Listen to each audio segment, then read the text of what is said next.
തൃക്കാക്കര ഉപതെരഞ്ഞെടുപ്പിൽ seat കിട്ടാത്തതിനാൽ അസ്വസ്ഥയായിരുന്ന Deepthi Mary വർഗീസിനെ ആദ്യം താൻ അങ്ങോട്ട് പോയാണ് കണ്ടത്.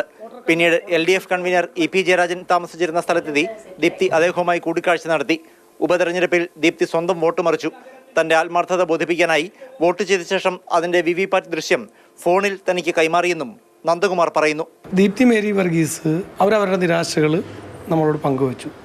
ഈ വിവരം നമ്മൾ അന്നത്തെ ഇലക്ഷൻ്റെ ചുമതല ഉണ്ടായിരുന്ന EP ജയരാജനാണ്, അദ്ദേഹത്തിനാണ് ഇലക്ഷൻ്റെ ചുമതലയും LDF കൺവീനർ, അദ്ദേഹത്തോട് പറഞ്ഞു. അവർ സ്വമേധയാ EP കാണണം എന്ന് പറഞ്ഞാൽ അവരാണ് EP ജയരാജൻ വന്ന് കണ്ടത്.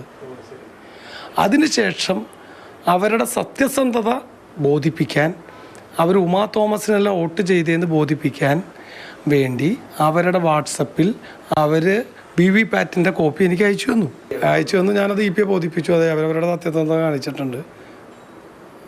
എന്തിനാണെന്ന് എനിക്കറിയില്ലായിരുന്നു. എവിടെ വെച്ചായിരുന്നു EP ജയരാജനുമായുള്ള കൂടിക്കാഴ്ച? EP ജയരാജൻ താമസിച്ചിരുന്ന സ്ഥലത്ത് തന്നെയാണ് അവർ കൂടിക്കാഴ്ചയ്ക്ക് വന്നത്. ഓരോ ദിവസവും ഓരോന്ന് പറയുന്ന നന്ദകുമാറിന് എന്താണ് വിശ്വാസ്യതെന്നാണ് ദീപ്തിയുടെ മറുചോദ്യം. പാർട്ടി നേതൃത്വവുമായി ആലോചിച്ച് തുടർ നടപടികൾ സ്വീകരിക്കുമെന്നും അവർ പറഞ്ഞു. പറഞ്ഞ ആളുടെ ക്രെഡിബിലിറ്റി വലിയ പ്രശ്നമാണല്ലോ. കാരണം ഇന്നലെ ഒന്ന് പറയുന്നു, ഇന്ന് മറ്റൊന്ന് പറയുന്നു. അദ്ദേഹം എന്തിനാണ് എൻ്റെ പുറകെ നടന്നിത് പറയുന്നത് എന്നുള്ളതിൻ്റെ കാരണം അദ്ദേഹത്തിന് മാത്രമേ അറിയുള്ളൂ.